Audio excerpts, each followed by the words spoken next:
Nebraska, concerned about protecting their privacy, are speaking out against the EPA's air surveillance program. But the EPA says the practice is just a cost-effective way to monitor the compliance of livestock operations. Well, now a group of Nebraska lawmakers are getting involved. So Michelle Fields from the Daily Caller joins us to explain more about this. Hi, Michelle. Great to have you here. Thank you for having me. So the cattle ranchers believe that these flyovers, which is what the EPA does, says that they need to do them to make sure that the ranchers are in compliance with the laws. The cattle ranchers say it's an invasion of privacy. What's the line?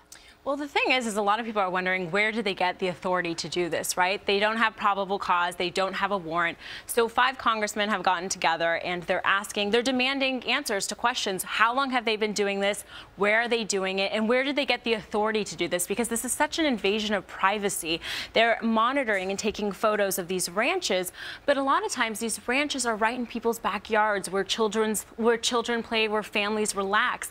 And so a lot of people feel like that's really an invasion of their private property and their privacy. And from what I understand, they don't necessarily know when these flyovers are going to take place, so they can't exactly prepare and tell their family this is of the land, stay inside. Exactly. But here's what the EPA is saying, quote, aerial overflights are a cost-effective tool that helps the agency and our state partners minimize costs and reduce the number of on-site inspections. In no case has EPA taken an enforcement action solely on the basis of these overflights. Now, not necessarily about the action taken, it's about the invasion of privacy. This is a bipartisan group of congressmen that you mentioned, Exactly, yes. And a lot of people are wondering, where did they get the authority to do this? Because Congress didn't give it to them.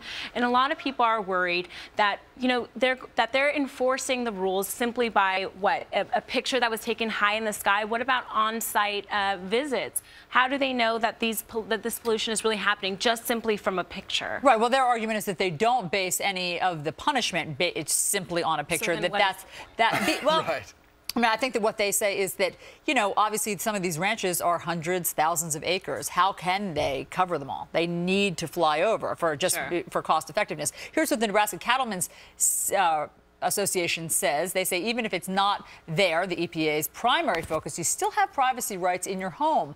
Another frustration, EPA does not alert livestock producers that the flight will or has occurred, so they feel therein lies the problem, I think. Yeah, but I think it's hilarious that they're suddenly so concerned about cost effectiveness, but they're never concerned about the cost effectiveness of their regulations, right? But suddenly it's all about, oh, money, we need to save money, right? I think the bigger question is, what are the limits of this? When the government gets the use of drones here in the United States, there's been a lot of talk about that. Once the drone movement comes here domestically, what are the limits to looking and spying on people's private property? It's a bit Orwellian, right? A little Big Brother-ish, and I think that a lot of people feel offended by that. Yeah.